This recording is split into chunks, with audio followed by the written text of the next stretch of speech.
There's a hush that fills the room. Parenting 2 helps Richard.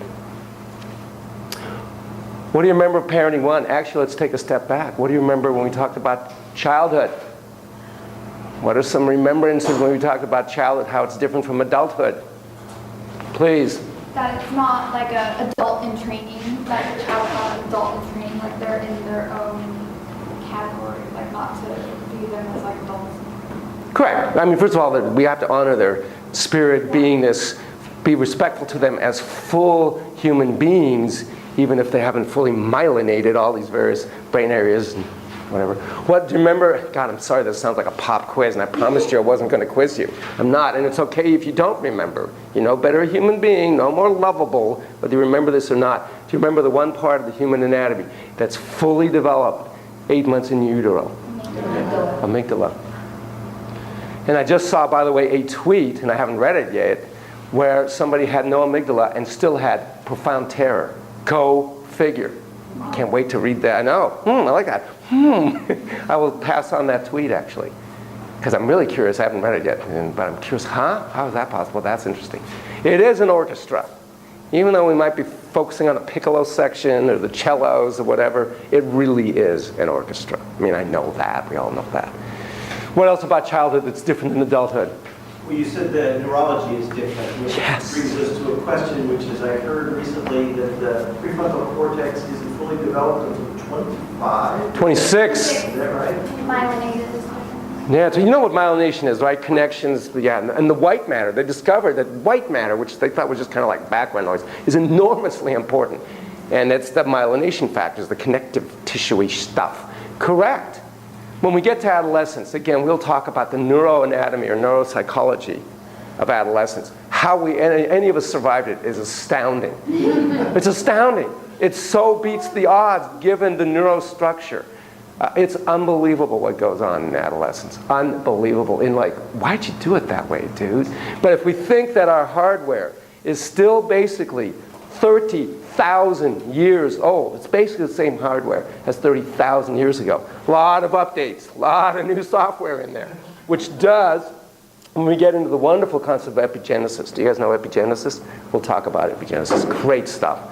It does change the hardware some, but we're basically got the brain and body in many ways of the folks in the savannah. And they'll say, where'd you come from? Blah, blah, blah, like Volcani. Anyway, turns out, even though I was born in Israel, it actually does go back to Italy in the 1630s, I discovered, but nonetheless, where we're all from is the savannah, and our brains are still there. So a 16-year-old brain fits the savannah well. It's just really difficult in this day and age. Orbital frontal lobe, a lot of magic mindness. Little pumpkins spend a lot of time in magic mind, as you all did.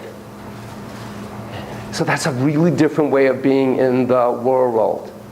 We talked about my friend's daughter who truly and honestly believed in gnomes. I have a client, just a sweetheart, who absolutely believes in little fairies. And she has a bunch of them, she names them and whatnot. She believes. She really did believe in Santa Claus. That was not a cruel joke your parents played. And the tooth fairy. It was a state of mind you were in. I did once, I was born in Israel, so I'm Jewish background, but I'm not Jewish faith. So Rory, we did Christmas. I brought in a little branch when we first moved. I spent my allowance money. It was like Charlie Brown with the thing. It's probably a branch. It cost me 50 cents. So my parents said, can we decorate this? So I always had a Hanukkah bush or pagan tree, whatever you want to call it. Season of the lights. So Duran, he's 6-ish. He's in our bed. It's Christmas Eve. He's kind of asleep. I sneak up. We have a deck on the roof. And I get the bells. And ho, ho, ho! Hoop dancer! Hoop prancer! I couldn't remember all the Vixen. I know, Rudy, let's go! Oh, I love your red nose. And the whole thing. And he came back down, and he was so saucer-eyed. Daddy, Sandy was on the roof. Sandy was on the roof. Oh, dang, I was in the bathroom. I missed it. Oh, I heard him. That's not a cruel joke on my kid. It's matching where he is. In fact, it would be cruel to deprive our kids of their magic minds in all kinds of ways. Do you know that, I love the do you knows, as you know. Do you know that the average kindergartner laughs 300 times a day? Aw, that's so sweet. Isn't that wonderful? Tickle yourself. Maybe 3. I don't know. Nobody studies adults. They're too boring. No, they gotta follow you around. You can laugh. Come on, laugh. Well, you know, I mean, not to get. You laugh. It does wonderful things. Wonderful things. It releases nitric oxide into your veins. It clears them out and whatnot. And who was the famous? God, who was that famous guy who had like cancer or something? Something with a P. Cousins. Anatomy of illness. Thank you. Thank you. Good source. Yes. And he sat around and watched comedies like crazy and laughed as much as he possibly could. And it extended his life significantly beyond the terminal diagnosis he had. Thank you. I hope you heard that microphone. You should tell a joke every once. Hey, I try, right? Why not? I'm not a good joke teller, but I try to make this fine. But yes, absolutely. And then who was the famous doctor? Then there was a movie with Robin Williams. Patch Adams. Yeah. And he was famous then. You laugh, you are in a great state. Actually, there's a nice line about when you laugh, you pause in eternity. Something like that. Isn't that beautiful? Because there's no, that you're an immediate here now. When you're, and it really is true, talk about wanting to be in Zen. When you're laughing, there's nothing else. You're just here now going, boom. That's a pause in eternity. So we'll say other things about laughter actually later. Okay, so we get some sense of when you were a child, you were in a very different brain state. Okay. Let's get back to parenting. Parenting! So we talked about parenting. What do you remember? We talked about Baumright. We talked about some traits, attributes, characteristics of parenting that seems to correlate, that are antecedent to children flourishing at 30, because that, in one way, is what parenting's about. Please. Sharing yourself. Correct. Remember Baumright?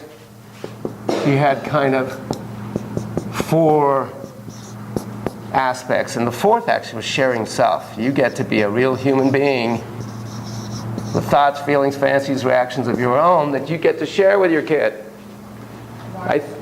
You betcha.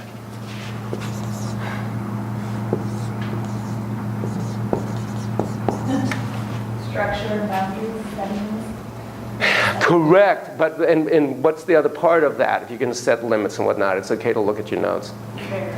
Since you are. Yes, a couple things that are really important.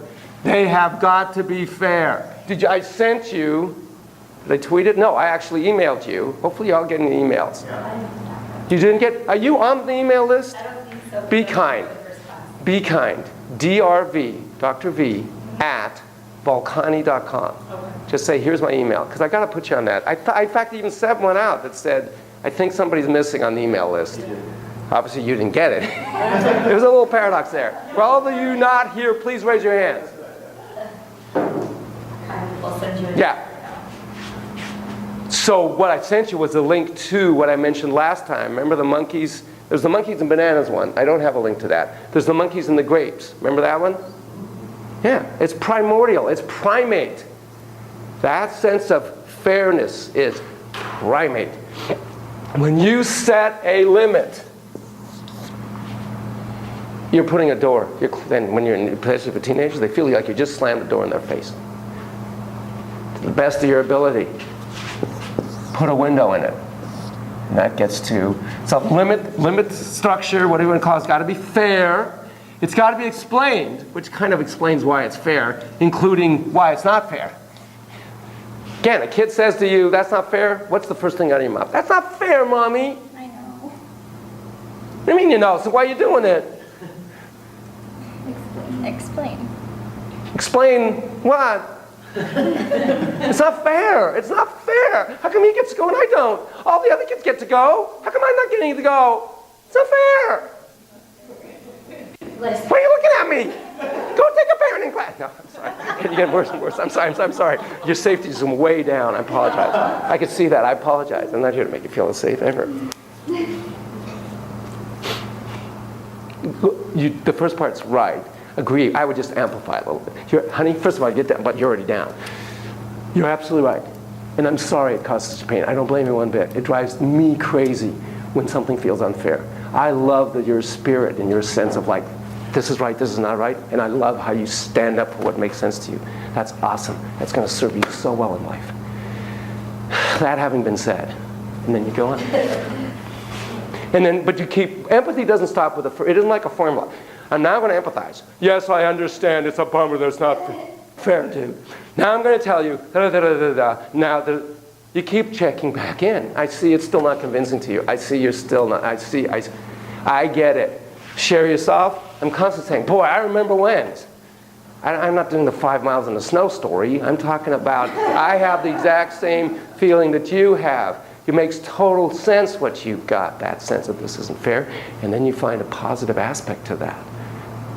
Spunky, you stand up for yourself. But we'll get more to that later on. So, explained limits. They got to be fair. If not, at least acknowledge they're not fair and how sucky that feels. And even animals, even monkeys hate it when it's not fair. You're absolutely right. You're part of the human mammalian species. Remember the third one? Correct. Thank you. And that's the window and the door. Fostering autonomy. Fostering autonomy within the limits set. And I think the example I gave you, the cliche, Crest toothpaste, Colgate toothpaste, the pretty 3-striped toothpaste, Uncle Tom's organic toothpaste. Do you want to make toothpaste? You can take a little baking soda and, I don't know, seaweed in there somewhere. We'll figure it out, some mint or something. I know there's seaweed in toothpaste. I think that you don't just pick the seaweed in though, but we'll work on it, whatever you want. Do you want the electric toothbrush thing? There's this other one that's rotary, kind of multi-rotary. Do you want that one? Do you want the good old-fashioned, do you want to make a toothbrush? We'll figure it out, we'll make a toothbrush. That's ludicrously fostering autonomy within, what's the limit in there, by the way? What's the non-option? You gotta brush teeth. Correct. I don't even mention. But by the way, you're brushing your teeth. We'll actually get into those who might say that even that is too restrictive. Maybe it's, but we'll get into that. Well, what's to me, it's okay if you don't get this right away, even though I've said it over and over. What's really, to me, the primary role of the parent? What's the meaning of life? Right, so then what's the primary role of the parent? Teaching kids to take care of themselves. On the nose. My job, dear Geronimo, is to help teach you to take loving, responsible, respectful care of yourself. And use that as your inner compass for everything you do. And if I've done anything towards that, thank you. My meaning of life has been accomplished. Because and that's really true, in taking loving, responsible, respectful care of myself. Because it's so important. The really most important thing in my life is Duran. And helping him take great care of himself. So my taking care of myself is to be the best parent I can for him. And on and on and on. That's really the role of parent. Help you take great care of yourself. So if you can convince me that not brushing your teeth is taking great care of yourself, okay, I'm done, no problem. I don't quite get it looking at statistics, but maybe, no, I mean, let's face it, there are people who have incredibly strong teeth and it really isn't making a whole bunch of difference. They just got the genetic hearty har mouth. We're talking a lot about mouths today. You notice that? We started earlier with the whole thing about, I don't know what the theme is here. Any of the analysts would have a good time with this. About emotional versus physical health. So say they're sick and they're really irritated and they're tired and they're just not, it's going to be a big fight to brush their teeth. Would that be taking better care of themselves emotionally? That's such a great example. That might be. I mean, if we really look at, it's such an incredible compass. We'll keep talking more and more about that compass. And I remember I told you this within the first 5 minutes of meeting you. That is what I believe is the meaning of life. And secondly, it's unbelievably hard to do. We all falter at it numerous times a day. It's unbelievably hard to do and takes unbelievable courage to really do that. And I'll say that. Duran knows that. Along with, as I'll say to him now, because he's this big boy who jumps out of airplanes at 18,000 feet. Can I have my Depends on, please? Sorry, that was gross. Strike that image. Another image to delete. Thank you. out of the trash now, boop, it's gone. Never happened. It's perfect. Do you know about the memory things where they're, because memory is a recreation, they're trying to block the reabsorption of a memory, like for trauma victims, and they're giving certain drugs in the space between. So we're going to do that on that memory. Boop, see, it's gone. Thrill sensibly. Part of taking great care of yourself. Never mind the 60 minutes at least of pure unadulterated fun. Thrill sensibly. Okay, so fostering autonomy. Let me give you a real example out of my life about the window and the door. Or the other way to say it in terms of fostering autonomy. Instead of, and I tell this to all the parents I see, when the child asks you to do something or wants something that you reflexively want to say no. No! Instead of that, stop yourself and quietly in your mind say, under what conditions would I say yes? Under what conditions would I say yes? Now, it might be when he's 18, doesn't live here anymore. Fine with me. But if we frame it that way, it's a whole different way of looking at it. And by the way, also tell the teenagers, never mind the little ones, but usually this comes up more when you get to be a teenager. Ask them, under what condition would you say yes to the following? So let me give an example.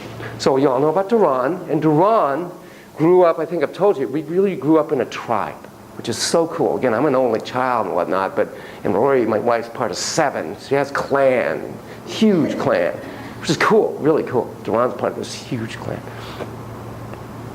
So our tribe really was this little private school, Gillespie, and his particular class were particularly close. And the boys, there were 12 of them, were particularly close. And we went on vacations together, and it really became, I called it the roving commune. Because in any given time, particularly Jesse, Chris, Duran, and about 3 others, they're always in one or another's homes. And they start spending the night in each other's homes. When they're like 6, 7, they're already starting to spend nights. It was really very cool. Someday I will tell you, before this class is over, maybe it'll be the only thing you ever remember from this class. I'm a terrible cook. I make bitchin' pancakes. Because of these little pumpkins, and they used to spend the night so much. And I'll tell you someday my recipe for pancakes. It'll knock your socks off. And if you ever want to impress somebody, you're going to make these pancakes for them. You're curious, aren't you? You're wondering. Do you want me to tell you now or later? Okay, all right, very quickly. Very quickly. So here it is. So there was 10 of them spending the night. They woke up. Yanon! Yeah, they called me Yanon. Or Yano. Yano! Yano, we want pancakes! Okay, guys. And so a little herd of them. Now, of course, you don't make it with water. You make it with milk. I was out of milk. And Roy wasn't around, so I couldn't take 10 of them in the car, and I couldn't leave them. They were too young. Oh, my God, what do? Ha. Open the freezer. What's there? Haagen-Dazs, vanilla Swiss almond. Yes! Oh, camera, close up on that face. Oh, God, that's such a great face. Like, oh, her mouth. Pavlovian, you're there, man. I almost choked on my jewelry. I know. Yeah, otherwise it was that's why you lean back, because it was going to go forward, and that'd be too gross. So you're like, I'd have to delete that picture. So you're like, okay, back. You melt it. Put the that's the batter. It was oh my God, it was unbelievable. I swear to God, I didn't tell them, right? I melt this thing, I mix it up. They took 1 bite. He could do the slow-mo, get the music going. Oh my God, this is the best pancake. Don't put any syrup on it. I swear to God, not one of them wanted syrup on it. They didn't want to dilute the taste. And then I told them, then we started experimenting. Chocolate, vanilla chocolate, strawberry, vanilla chocolate. Oh my God. Thank you. If nothing else, you can try that out, you watch. Have your partner, whatever, take 1 bite. The chocolate ones look a little funky because they kind of, oh, another thing, sorry. Slow, you got to cook it really slow because it's really thick, like plops on. So you got to cook it very slow. And you know you have to watch the little bubbles pop. And then you flip it over. If you don't, it'll burn on the bottom, be raw in the middle. Oh, there's a question. She's asking a question about the pancakes. Oh, no. Did you melt it in the microwave, or how did you? Yes, melt in the microwave. Thank you. Set it on even. No. It's ridiculous. It becomes a cooking class. Paying thousands of dollars. I mean, me of all people, because that's the only thing I can cook. Really, really well. I even actually, when one of the tribe's parents gave me, of course, a really cool pancake maker pan. It's nonsticky. Oh, that's sweet. You're my boss. It'd be hard. It'd be cold. Yeah, that's right. it'd be cold. So back to this, okay? Here we go, window and the door. So Duran, Jesse, and Chris. They're now about 10, and I'm driving them. No, he's about 12. That's right, because they're getting more spunky. And I drive them to all their games and all that stuff. I love that. And this horrible, big, unecological SUV. Oh, thank God it got stolen. Thank you. Then it got returned. No! The police called me. No! But the insurance gave me a check, and I said, it's now ours. Thank you. They were sitting in the car. I'm about to go, and I suddenly remembered I go get something. I go get it. I come back. Oh, doors are locked. Chris beamingly twinkled-eyed Mr. Mischievous. He was the most mischievous of the three. He'd hide my loose cookies. To this day, I'd say, Chris, come on. There's got to be another pack somewhere. Tell me where it is, dude. I'm going to drive. Yeah, I'm locked out of the car. He's in the driver's seat, twinkle-eyed, and he's got the keys right there. Says, I'm going to turn on the car and I'm going to drive. So remember the axiom. And I really did practice what I preached. Because the reflex, what's the reflex? Well, there'd be an expletive, no. Expletive, no! No expletive way! Are you out of your expletive mind? I mean, that's the reflex, because you're panicked. What's firing right now? You betcha.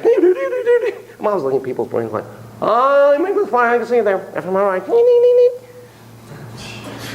I held back. I really reflected. He said, absolutely. When you're 15 and a half, and you have your learner's permit, and it's okay with your parents, and it's okay with Rory, let me and you two be witness to hearing me say, I will be thrilled to have you drive this car. I promise. I'll put it in writing. Right now, get in the passenger seat, and I'll drive. He was like, wow, really? Because now he's focused on 15 and a half. That's right. Let me in. And what happened, by the way, 3.5 years later? You betcha. You betcha. He comes over to me and says, it's okay with my parents. And I know them very, very well. It's okay with Lori. I already called her. I actually texted her by then. I got teary-eyed. I'm like, awesome. We're on it. You're in it. We're doing this. It was so cool. One of the other ones, however, by the way, also on their first drive ever, was in my car. So it's Duran, this other kid. I'm here. He's here in the back. We're going from Bishop's down La Jolla Boulevard. If any of you know this area. I realize when I drive, and all of us have been driving, I am at least 100 yards ahead at all times. I'm real, and always in the rearview mirror. Boom, boom, boom, boom, boom, beep, boop. He's driving. The kids in the back are saying something that's kind of funny. There's a woman, I swear to God, with a baby carriage, starting to cross the street from the speeding mark right on La Jolla Boulevard. He starts to turn like this as they're laughing.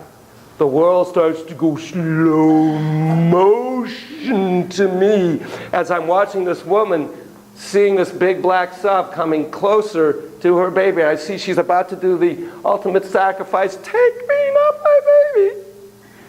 As I say, just stop. And he now looks, and yay for the adolescent reflexive brain thought that goes, now it wasn't a full burn rubber thing, but it was close enough to everybody go,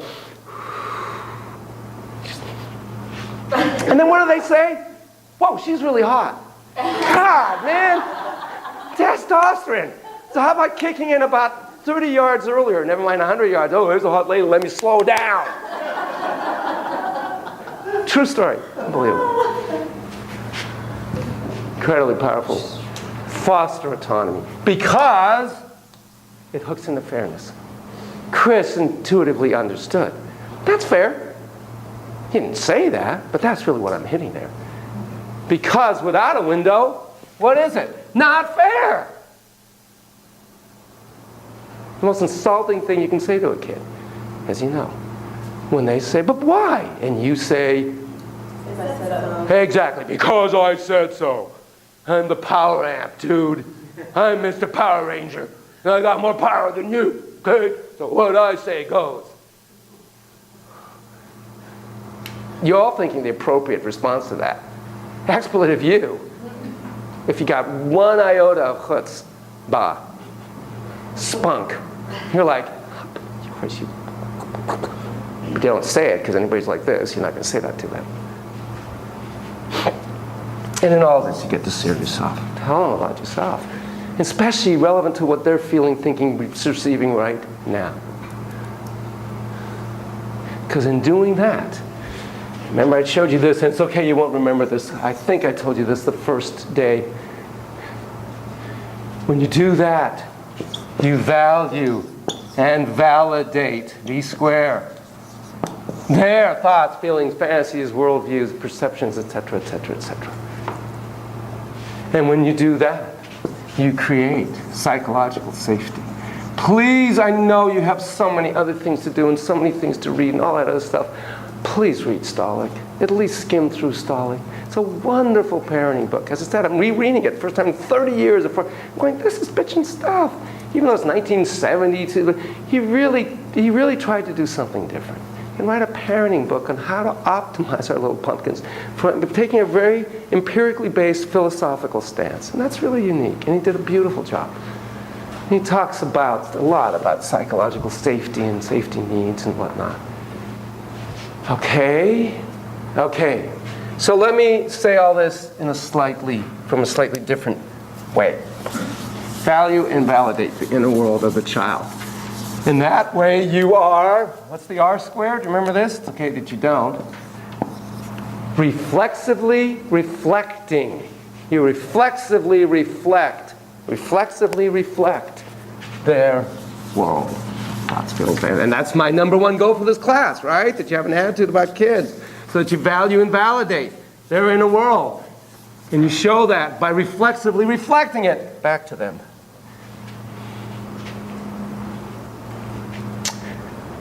So I used to work with Tom Musk, who again wrote, I have his thing on parenting in the beginning of your compendium. And one day I had the good fortune of this adorable little 4-year-old was brought by her mom because the parents were divorcing, separating. And she just wanted to see how the kid was doing. And the kid was doing fine because the parents were doing really well. They were very nice with each other, actually. And they just created their own parenting plan. She was more structured and all that. He was more spirited. He took her on his motorcycle down to Chile.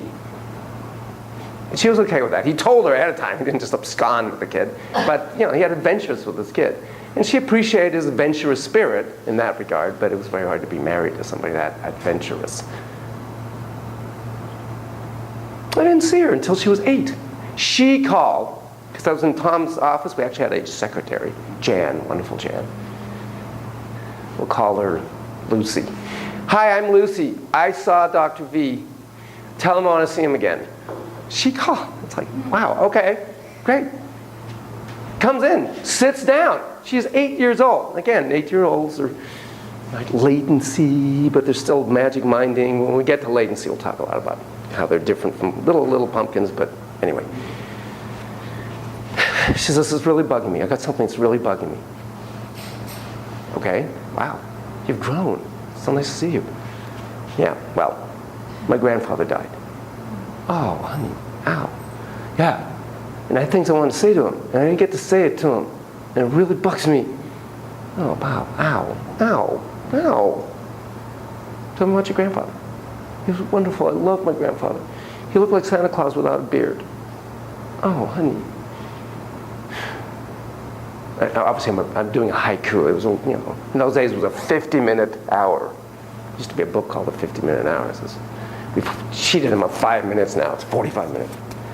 Okay, so I have 50 minutes. Okay, so tell me some wonderful memories of you and your grandpa. Well, one of the favorite things, probably my most favorite thing, was he would take me in the pool and he would throw me way in the air. I felt like a seagull, and then he would always catch me and then dunk me like a dolphin. Seagull, dolphin. Oh, that is magical. That is magic. I'm seeing it. Splash. I can see you just smiling, laughing, giggling. By the way, co-imaging is a really powerful thing to do. It's okay to say, oh yeah, I'm seeing blah, blah, blah. Better if they say it, obviously. But if they don't particularly say, oh, I'm seeing it. And then the good news is, by the way, they'll correct you. No, no, no. Da, da, da, da. Oh, okay, great. Thanks for the correction. Yeah, of course. We'll talk more, as you'll see soon, as to why that's so important. The co-seeing. Okay.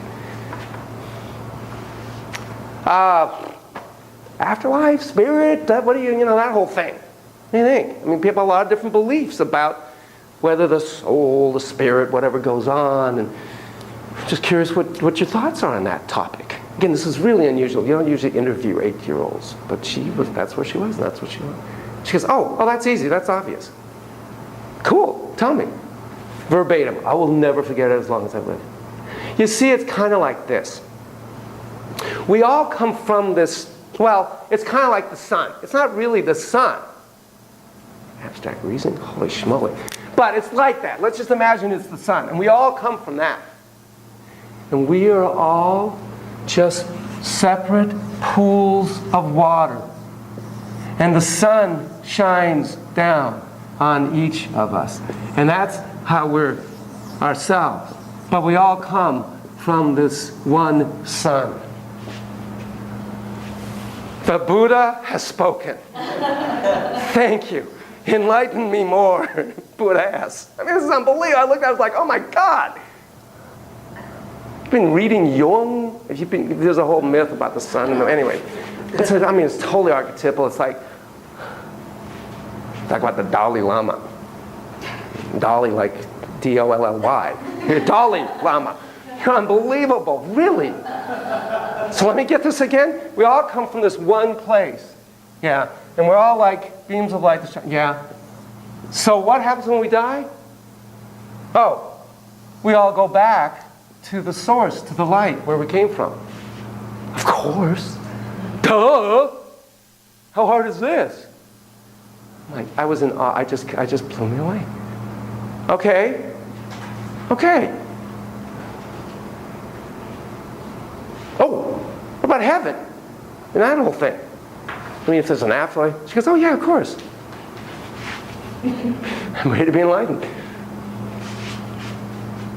We each make our own heavens. We each have our own unique heaven. She didn't say the word unique, but that was it. We each have our own heaven.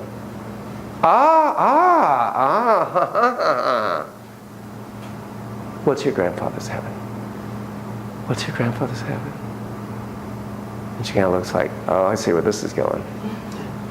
My grandfather's heaven is throwing me up in the air and catching me in the pool. That's his heaven.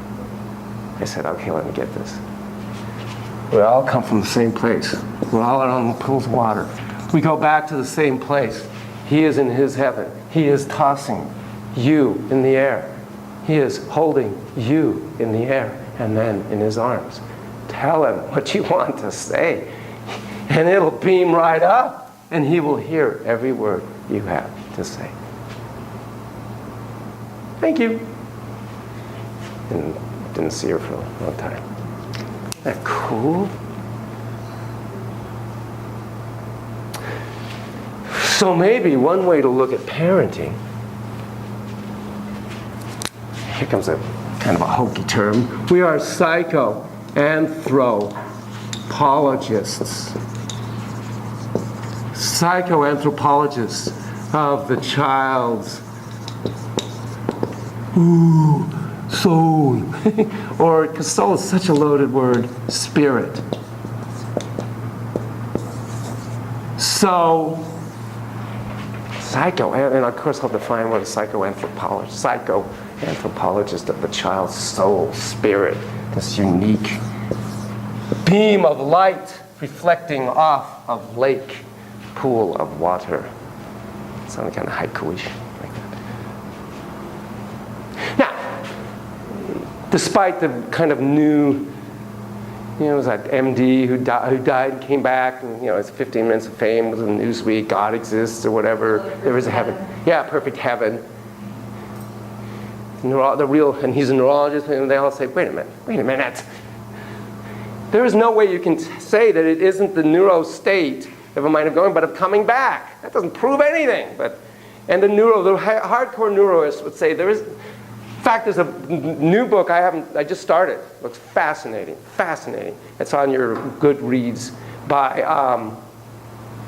Bruce Hood, called The Self-Illusion. His point is there is no real self. It's an illusion. In fact, one of my tweets, he uses I think I told you this, they're like little Pac-Men. And if we do this little Pac-Man image, a foursome or square, God, it's like trying to do anyway, you're kind of getting the image here. Not well. The self becomes what's defined in here, but it's really nothing. It's an illusion. These factors are what define it, and these are various life experiences and anyway, it's a bunch of stuff. But it's very fascinating. So he would say, bunk. There's no soul, there's no spirit. Okay, whatever. If nothing else, the metaphor is very powerful, very pure. When we get to Jung, we'll talk about wooga wooga experiences that say, well, maybe there is such a thing as a spirit that goes and lives and travels beyond the flesh. But who knows? The point of all this is we want to, by the way, there's this wonderful picture. I'm not going to find this wonderful picture that was right here. It was right here. There's a little spirit that takes away things that I want when I want them. That's amazing. Ha-ha, you put it over here. Don't tell this little pumpkin there's no such thing as spirit. You want a visual definition of spirit? That's fantastic. Actually, you know what? I don't know how well you see this. The camera's going to get to see this. Spirit. Spunk. Spunk. She's probably, it's like a TAT, we could say, but she's probably spunking that she doesn't get to play football. It's like, what? That is spirit. You are spunky. And that'll serve you well in life. As you know, that's one of my favorite things to say to kids. That will serve you well in life. I bet she's doing something great right now. Anthropologist. So imagine this. You're in some foreign land. And they're eating these little white kernel-y things. Oh, also known as rice. And they're using, pardon me, two instruments. Oh, also known as chopsticks. To eat it. They seem to be eating it. Here's what you would never do. Oh, wait, excuse me. Excuse me here. Here, let me show you something. Let me show you something. This is called a fork, okay? Fork, much more efficient. You'll get many more kernels of rice, this is called rice, by the way, into your mouth. This is silly, stupid. It must make no sense. This is very good. By the way, it's on sale this week only. You can get 3 for $5.98. Never in a zillion years would you do that. So in anthropology and this other culture. Hopefully you know somebody who's a member of the culture. And you kind of like, yeah, I see how they're eating rice. I'd love to understand that. Love to learn how to eat rice like that. Because I know it makes sense. Even though we do it in this other way, I know it must make a lot of sense. So one of the ways to understand it from the inside out is to learn how to do it. So would you teach me? Can you get me? And humbly introduce yourself. And they, oh, sure. Love to learn. Thank you. This is so cool. And you get the chopsticks, and you're like, oh, God, I'm ridiculous at it, but I'm getting better. Oh, well, I can do one kernel. I just stab it. That'll do it. I'll figure out a way. Obviously, you see the total difference in attitude. Unfortunately, many of us, in many ways, unfortunately, treat kids in the former sense. That's ridiculous. Why are you doing it that way? Here, this is the way to do it. As opposed to the other sense. And hear me loud and clear. I'm not saying kids don't need to be acculturated. Of course they do. And pleases and thank yous is a nice thing to do. There is such a thing as social fluidity, and besides being respectful to others. Behave respectfully. Respect as a feeling state is earned. But you can behave respectfully even if they haven't earned your respect yet. So I'm not saying not to culturize kids, but oh my God, if we took this idea that they have a valid and valuable way of seeing, feeling, being, perceiving the world. What a gift. Because not only then will they feel you're being fair with them, but they feel that you really care about them. Okay. Which way do I want to go? I want to go...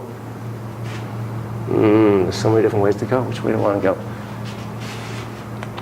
Well, any thoughts, feelings, fancies? Is this making sense to you?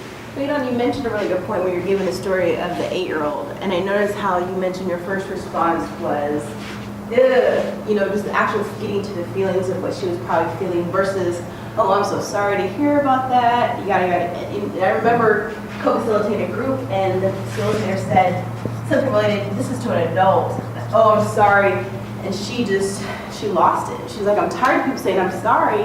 People said sorry my whole life, and that hasn't changed anything. And not being with her with the feelings part of how she felt. So the fact that you mentioned that, being with this child with the feelings and necessarily trying to find the perfect word to make her feel better, I think is really, really important. It's so well said, and it takes me exactly where I need to go next, actually. There's a nice term called en face. It means in face. And if you watch videos of parents with little pumpkins, when the pumpkin turns a face, the parent turns the face. When the pumpkin goes, the parent goes, And when you watch the mom, usually a mom, feeding, that's called being en face. It's the body aspect. The body always speaks first. You don't go, ouch. Never do that. You go, ouch. The body speaks first. Last time we talked about prosody. Remember prosody? No, yeah! It's in how you say it. All the body synaptic pheromonal cues of what you say. So it's much more valid instead of just saying, God, I'm sorry. It's like, ouch, ow. Because you are experiencing in that moment when she comes in and goes, I have this thing to think, ag. I mean, a footnote on that, I have no problem tearing with my clients. Now, I'm not going, oh, God. I tear. It's powerful what they say. It's real. It's visceral. And I'll sometimes say, it's like, God, obviously I'm tearing. We can share the Kleenex here. You do not have to take care of me in this. I'm just tuning forking here. Wow, that is so powerful what you're saying. That is so moving what you're saying. I'm obviously moved to tears. It's not about you having to take care of me, because that's the concern. The negative thing is, hey, you got to take care of me. Oh, I don't want to hear this stuff. This is just too powerful. I will tell you, I remember one time, this was so hard. Oh, it's going to be, you're not going to like me saying this to you because you don't want, but this client had drowned kittens. And he felt really bad about that. But he had to talk about it.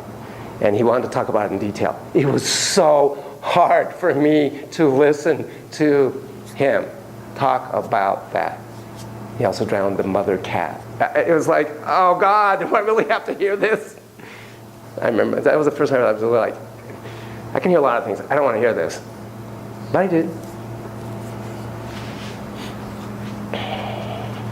So this soul, whatever we want to call this spirit, this uniqueness, whatever, speaks.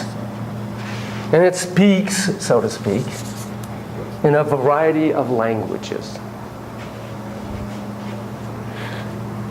One of which, of course, is feelings. Nothing more than feelings. More so. Really?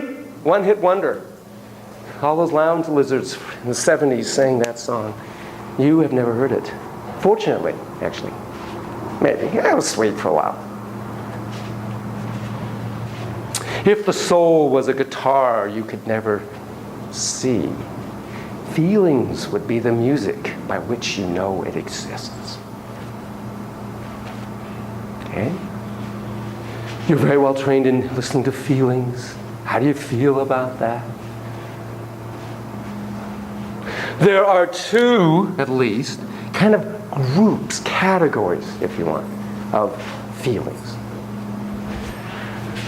One is the classic mad, sad, glad, scared, all those other nuances.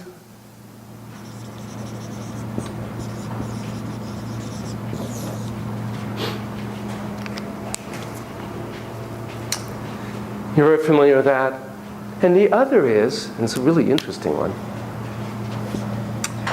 you know, this feels right, doesn't feel right. A fundamental sense of like, yeah, this fits. This doesn't fit. This feels really comfortable. This doesn't feel comfortable. By the way, if it doesn't feel comfortable, sometimes it's a pain in the ass. You're walking down the altar. God, this doesn't feel right. Pain in the ass. Holy shit, pardon me. That's, oh God. I'll get over it. Maybe it's just the, nerves. Everybody gets it. 2 years later, they're in your office. 3 years later, they're in their attorney's office, if they made it that long. I was given this spiel, and one of you students raised their hand and said, I know this from my own life. I happen to be a whiz in experimental psychology. I'm an undergraduate, all A's, whatever, blah, blah, blah.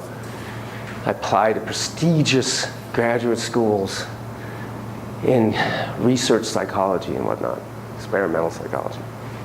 Gets into, I think it was Brown or some big program. Dad is thrilled. I mean, Mom's really happy, but Dad is thrilled. Hi, this is my daughter. She got into Brown, experimental psychology. It's a tenure track program. It'll go right into it. The department chair, very nice man, and his wife.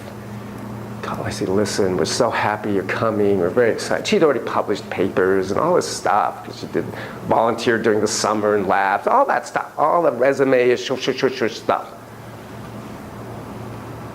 We're so excited to have you. Listen, we happen to have a cottage separate in the back. Set it up for you. We do this all the time for grad students. You got a place to stay while you're looking for something else. It's all just mapped out for her, okay? And it does have, they do kind of feed in with a lot of their own graduate students into the program there, into being associate professors, tenure, all that whole thing. It's done. Wow. So what's the problem? She hates research psychology. She wants to be a clinician. That sloppy, emotional, glad, scared, that thing. She wants to do that. It's this deep, dark, down secret that she hasn't shared with anybody. No, by the way, her friends are all excited. Everybody. She hasn't told this to anybody. It starts to really haunt her. It starts to gnaw on her. It doesn't feel right. Who do I tell first? My friends. Friends are like, oh, wow. Where does she want to go? Before it was called Alliant. This weird little hippie school in California. Those crazies. She's from the Midwest. California School of Professional Psychology. Oh my God, it's not even a university. It's before it was Alliant International University. It wasn't even, it's just this little professional school, faux school, whatever you buy your degree, however you want to. Oh my God. But that's where she really wanted to go because it was very experiential. You get to work and she really wanted to get her hands into it. Feet, mouth, everything. All right. Tells her friends, they're like, fine, cool, wow, we'll come visit San Diego. Supposed to be America's finest city. She decides to tackle the hard one first, tell Dad. That was hard. It was really hard, but she did, okay. Calvin's going to go. Here's my daughter, she's going to get a PhD in psychology. Mom was fine. Really, the hardest one was the professor back there, the head of the department. She didn't want to disappoint him, blah, blah, blah. She did it. Pain in the ass. That's why it's unbelievably difficult. It takes enormous courage to take loving, responsible, respectful care of yourself. Because of that kind of... Here's a weird one. Let me tell you the last time I stole. It just seems weird to even say that. So I was about 23. But not proud of this, by the way, obviously. In those days, see, there's aftershave and there's cologne. Cologne costs more than aftershave. But in those days, they put them in little boxes. So little scale 4Me goes to, I forgot what pharmacy it was, in Berkeley. I was living with somebody in San Francisco, actually. We're in San Francisco. And I go in and I switched bottles. So I put the cologne bottle in the aftershave box, saving $2. I remember exactly. $2.42. Wow, that's not including tax. Wow. I felt very clever. Nobody saw me. Bought it, walked out of the store. Blah, blah, blah. Next morning, I'm shaving. I'm about to put on the cologne. Boy, did that not feel right. I thought, oh my God, this is disgusting. Because there I am looking in the mirror. I mean, that's the irony. Here I am. Who are you? Who are you? Who are you? You just sold out your integrity for $2.42. I don't know if you know Fessinger's work with cognitive dissonance, anyway, this whole subfield. You'll have to memorize it. You used to have to memorize it for the licensing exam. I don't think you do anymore. Anyway, I felt disgusted. Obviously, and I had to drive back to the place. So drive back to the place. There must be something. I didn't have the cojones to say, look, okay, I confess, okay? I confess, I switched balls. I didn't. I just, the best I could. There's been some mistake. Somehow the cologne bottle I'm noticing is in the aftershave box. And I know it's $2.42 more expensive. That's nice, Mr. Eagle Scout. What would you like to do? I'll pay the $2.42. I deserve the cologne. Lasts longer. How do you like the scent? What do you think? No. Okay? I have never, and I'm not saying blah, blah, blah. I've never, there's no way I could possibly steal. And if somebody gives me the wrong change, I go, oh, wrong change. I don't care whether it was $20 or $2,000. There's no way. Oh, let me give you another ridiculous one. My sweet wife, Bullies used to be right up the street. She loved the prime rib. I drink soy milk and all this stuff for my cholesterol. She can eat anything. She has perfect blood. Genetics. I take meds. Fine, I'll go get you the thing. So it was the black sub days. I go up in my black sub to pick up her order. It's dark. Pull up. I get her order. Hop in the car. Put it in reverse. Bam! Fuck. What happened? I go outside and a little black Porsche parked right behind me. There's no way in hell I would have seen this little black Porsche, even if I looked through my... It's dark out. It's black. The whining puppy comes out. The inner whining puppy. Oh! Hi, I happen to own a Porsche too. Boy, I feel your pain. Now, I didn't write, hi, I'm only writing this note in case anybody's watching Neener Neener. I did not write that. I actually wrote, I'm Yanon Volcani, here's my phone number, I will take care of all of this. That steak cost $1,000. I know I'm weirdly remembering certain numbers. $1,614.16. Wow. We enjoy the steak, every morsel. I could do no other. Now again, my wife always says, why would you even tell a story? Of course you can do no other. I mean, she's so ethical. I mean, well, most of us at least have a little bit of the socio-scale 4-ish part and whatnot. And he goes, there's no way. 3 months later, it was a white BMW, boom, in daytime. And about 6 months later, I know, it's ridiculous. And about 6 months later, it was this, when I was watching the waves, it was this red old car that anyway, I've spent thousands. I called insurance. It's going to cost more because if you ever do it again, everything, blah, blah, blah. I'll just pay out of pocket. First of all, if you want your student loans paid off, just drive behind me and hope I go in reverse. He's going to hit me, I know. Well, oh, thank you, all right, paid off. No. I am so ridiculous now. I used to get one of those beep, beep, beep, never mind the camera things now. I mean, it's all, but I don't. But I am still like, okay, okay. And then I'll go forward. And then look, back phobic. Doesn't feel right. By the way, if you don't follow that fundamental feeling, you will suffer. I guarantee it. There's no way around it. You will suffer. You'll become symptomatic in one way or another. Anxiety, depression, somatizations, hay fever, I don't know, something. You can't get away with it. I'm sorry, that's the pain in the ass factor. If you don't, here comes the hokey comment, if you don't follow your heart, you will suffer. Yes, please. Do you think that sense of right, not right is like an amygdala-related thing, like we're born with it? On the nose. See, and I came to that conclusion about a year ago. When I learned that the amygdala was 8 months, that was about a year ago, I was so fascinated by that. Because we're born with, I thought, that's the roots of this. That's the roots of this fairness feeling. It's the amygdala. It feels like this isn't right. Now, again, obviously there's a whole network of brain areas. But the amygdala is involved in some ways centrally focusing it, I think. And again, the pen might not drop. I don't know, really. But it's a handy way to say, yeah, it's neurobiologically built into the system.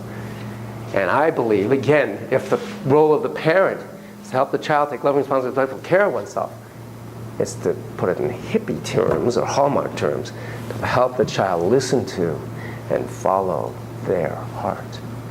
And that's why it's so important to be reflexively reflecting, because it helps them understand, to the extent that you're accurate in doing that, what their heart is saying. And it gives them the courage in saying, yeah, it's okay, never mind to eat rice with chopsticks. I totally get why you hate your brother. I totally get why you want to put him down the garbage disposal and how mad you are that we brought him home. Oh, don't tell a little pumpkin, oh, here it is. You're in a relationship, right? So imagine your partner says, honey, you know I love you. See, she's already kind of like, wait, what's happening here? You know I love you. I love you. I am devoted to you for the rest of our lives. Of course. Meet Marcy. Marcy's going to live with us. It's not going to take one iota of my love away from me. Not one iota. Marcy's new to the family. You can help teach her. See, she's like, oh yeah, sure. I mean, That totally happened. How did you know? yeah, right. It's Marcy. I'm intuitive. In fact, you guys are great. The three of you are wonderful. Congratulations. You're one in a billion. Because most of us would be like, Marcy? Marcy. I hope you and Marcy have a very nice life together. And by the way, not in this home. Go. Here you're back. I mean, it's insane. And we somehow think kids should feel different about it. They don't even have to talk about myelination at 26. Here they are 3 or 8. They don't have all this prefrontal cortex say, okay, I get it, blah, blah, blah, blah. Oh my God. The best I can do with kids on that one is, because they do see love as a pie. And now Marcy or whomever just came and took a whole chunk of the pie, so now I get less. I try to say, you know, I totally get that, but really, even though it's not going to feel like this, love is more like the sun. It doesn't matter how many people are under it. It doesn't lose any of its warmth or energy. You can have one person at the beach or 10,000 people on the beach. Everybody's going, oh, warm sun. In fact, even though this isn't really with the sun, it's as if more people, the more it generates back energy to the sun, and the sun just gets stronger and stronger. Yeah, but you have to also explain that there's a difference between love and attention, so they're going to get less attention. Oh, God, yeah. Well, they're going to see that exactly as love. I mean, Koala Lou, right? The very first story I read to you. She was trying to get her mommy's love back because attention, it's draining. It's enormous. Oh, my God, I can't even imagine. Because, we had Duran, and we were trying to have another kid, and I could think, poor little Duran was going to watch Mommy and Daddy going, ooh, ah, goo, goo, goo, goo, God, and all that stuff to some other being. Holy schmoly, ow, ow. It's really, got it. So again, how to be deeply, reflexively, genuinely empathic to the little pumpkin, what that experience is. By the way, when my dad died, Duran asked me about Afterlife. And I'm imposing nothing on anybody. I happen to be in the vast minority on this planet of people who don't believe in God. I hope I'm wrong. I so hope I'm wrong on that one. I so hope there's a heaven in that whole gig. My best friend, and particularly his wife, who's kind of like psychic, so believes in all that, so certain. Hallelujah. Look forward, hope they're right. I just can't get there. I'm sorry, I can't get there. But I'm not going to impose that on Ron. So he says, Dad, what happened to Grandpa? I said, well, nobody really knows. There's a lot of different feelings about that, thoughts about it. Do you have any particular thoughts? He goes, no, that's what I'm asking. I said, well, here's kind of one way to do it. Maybe. I mean, some believe in heaven and God and all this. But maybe it's kind of like this. Because he had this CD player. Maybe it's a little bit like your CD player. So maybe the body is the player, and the body stops, But the music that's on that CD is still there. It's somewhere out there. That's like the spirit of the soul. You just can't hear it because the CD player is broken. But that doesn't mean the music's not there. The spirit's still there. Okay, you kind of bought that. It made sense at the time for him. It's hard to explain these things. Oh, let me give you one other one. This is a little tangential, but here's as a therapist, you get in these weird binds. Divorced couple fighting. What happened was dad happened to have a child, truly by accident, didn't intend, with another woman. Kids find out. Kids are like 4 and 6, something like that.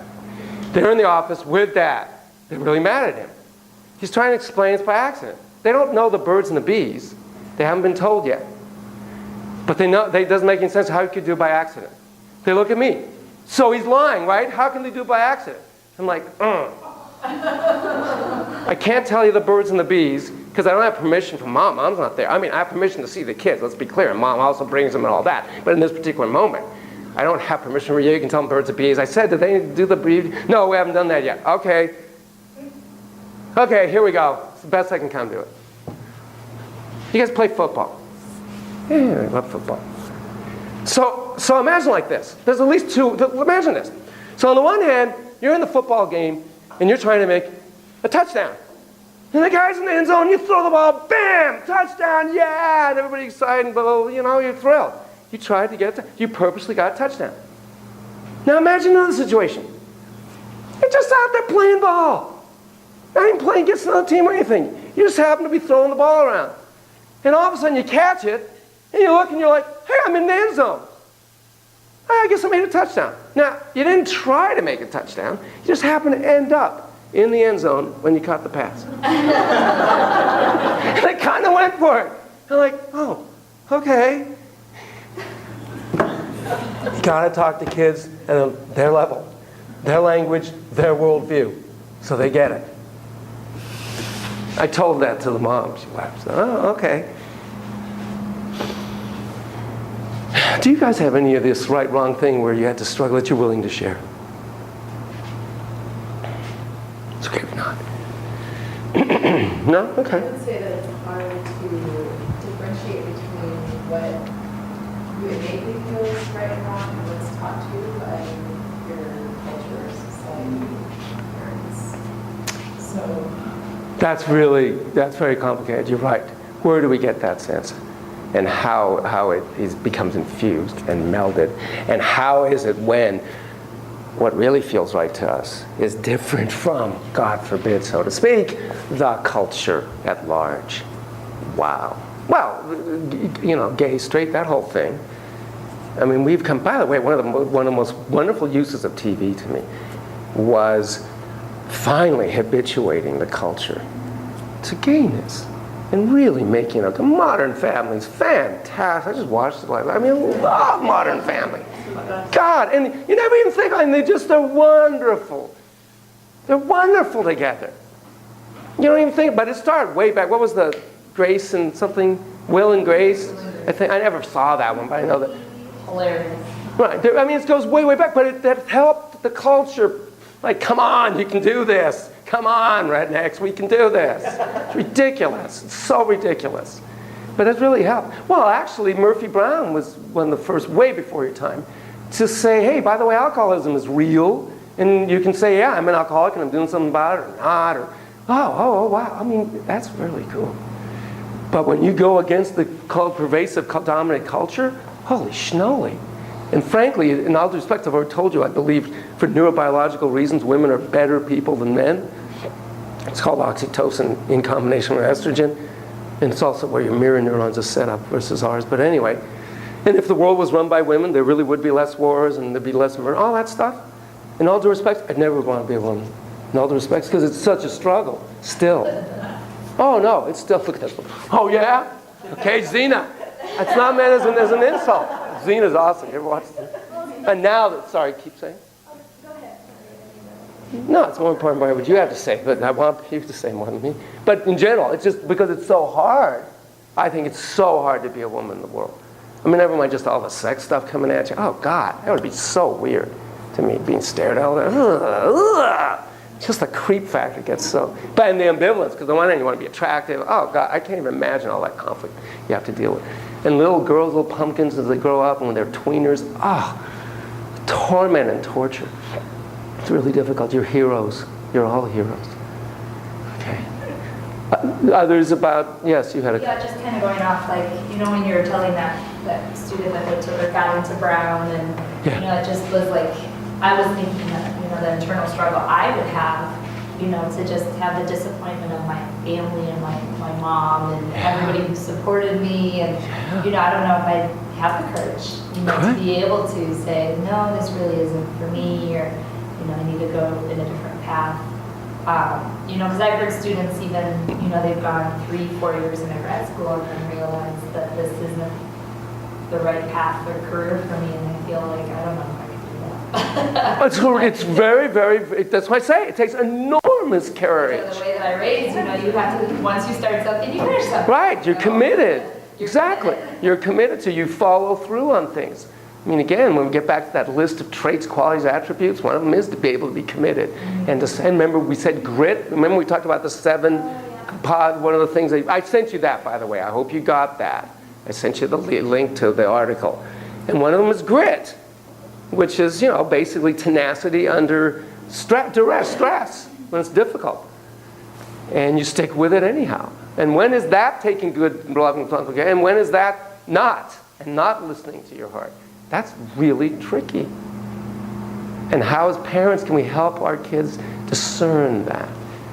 Yes. I was just gonna tell you, it may not be so evident that like it's hard for women, like you know, like in school, like in like higher FCS areas, but it really is like an issue in like poor communities. In the military, it's like, you know, it's like you have to work twice as much for half the credit. Yeah. And it's really interesting because my friend's in the hospital, she's pregnant, and everybody's just like, oh, you'll be okay. And I'm like, there's 2 lives at stake here. Like, it's crazy how, I mean, I'm not saying pregnant women should get babied or like coddled, but I feel like there used to be a time when people would kind of like, here, let me open the door for you. Right. Yeah. It's weird when you talk about the military, where I just saw, as you probably know, now women get to fight in combat. On the one hand, cool. On the other hand, huh? I mean, not about the woman part of it so much, just the whole combat part of it. To me, it's like, huh? By the way, it's tenacity under adversity. That's the great thing, under adversity. But yeah, please. Just back to the right versus not right, I'm wondering, kind of based on what Nancy was asking, how do you reconcile yourself when you're working with a child whose parents have very different values that perhaps you view as damaging, like their punishment styles and things? Like, how do you continue working That is such a marvelous question. And we will address it at various times throughout the course because it's such a big one. And that is, how do you work with the parents? Particularly when the parents have parenting approaches that you believe, never mind, the research shows, are contra their goals. There's a couple axioms that I hold to be self-evident. And I even say this in the introduction when I do a custody. I just did a brand new one yesterday. And the first thing I say to them is, I hold this truth to be self-evident. You love your child. You love, and the mom love, I mean, let's use that, but it's the same kind of concept. Loves. I've only met one guy in all these years of this work where I thought, you're so narcissistic, you really don't know how, you really don't love your child. In what we would normally mean by that. It was pretty amazing, actually. But they love their child, I know that. In fact, if you two wrote out a list of how you wish 3 best friends to describe your child at 30, and you exchange lists, pretty much the same. The issue isn't that whether you love the child and what your intent is. You intend your child's well-being. You want this child. I can't say thrive anymore because, of course, that's the brand now of Kaiser. Everything's branded. Oh, okay. Thrive. So I have to say flourish until somebody grabs that one. Oh, I can grab it. Hot brand. Flourish. You want your child to flourish. The question is the difference in how to get there. There's all kinds of approaches. I always tell parents, now I'm back to parent therapist, not an evaluator. I don't tell you how to run your home. You know your kid a zillion times better than I'll ever know your kid. However, I'm wondering if. I send them Stalag book. I send them Kasdan's, the Kasdan method. It's a marvelous, if you're going to do the behavioral thing, that's a nice humanistic Stalag, Kasdan behavioral. It's a great combination for the ones that want to see results quickly. Got it? And I nudge. But first I have to have a alliance. You got to have an alliance with a parent. But you do that by believing in and telling them, I know you love your kid. I know how much you love your kid. I know how much you're worried about where they're going to be at 30 if they continue in this. I get it. And I always say, I'm part of the team. Thank you for letting me. You're my boss. I'm part of this team. You've hired me for my expertise and my caring, and I do. And they can email me, and they can text me, and I make myself really available. They have my cell phone. What is amazing is how infrequently anybody's ever misused that. The kids can email me, the kids can text me, teens can email. I am extremely accessible. We'll obviously talk about when we get into individual therapy, what does it all mean? And by the way, I do not run your lives. I will give you all kinds of stuff. You take what makes sense to you. And by the way, you don't do anything I ever suggest without checking it out with your supervisor. Because with all your marvelous competence and caring, until you're licensed, you're under somebody else's license, you do not do anything without checking it out with them. Oh, McCoy told me to do that. Ah! Loud and clear. Disclaimer. Should have said that also in my little preface. Should be in my syllabus, I realize. I do not. But we'll keep coming back, and I'm going to give you a fabulously horrific example of my faltering in exactly that. And the consequences of faltering in exactly that, keeping the alliance. And when you're dealing with borderline parents, because there are borderline parents, and parents have significant attachment disorders, oh dear, that gets very tricky. We all falter. So, good question. We are ready for a break.